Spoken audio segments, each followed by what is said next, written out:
আপনি কি সবসময় চশমা পরেন? জি, প্রায় সব সময়। চোখে সমস্যা? চশমা ছাড়া আকাশ দেখতে ঝাপসা লাগে। কিভাবে হলো? জানি না, মাথা ব্যথার সমস্যা হতো। তারপর একদিন ডাক্তারের কাছে গেলাম। জানালো আমার চোখের পাওয়ার কমে গেছে। সেই থেকে চশমায় আকাশ দেখি। আপনার চোখে জ্যোতি কমে যাওয়া দেখে আমার একটা গল্পের থিম মনে পড়ে গেল। বাহ, তাই নাকি?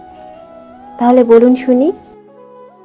একটু একটু করে চোখের জ্যোতি কমে যাওয়ার মতো যত্নের অভাবে একটু একটু করে সম্পর্কের টান কমে যায়। দুটির মধ্যে মিল হলো দুটো খুব ধীরে কমে। টের না পাওয়া চোখের পাওয়ারের মতো মানুষ সম্পর্কের এই কমে যাওয়া টানটাও টের পায় না। তারপর হঠাৎ একদিন তাকিয়ে দেখে দৃষ্টিতে ঝাপসা হয়ে আসা আকাশের মতো সম্পর্কের গায়ে অযত্নের ঝাপসা ধুলো জমে আছে।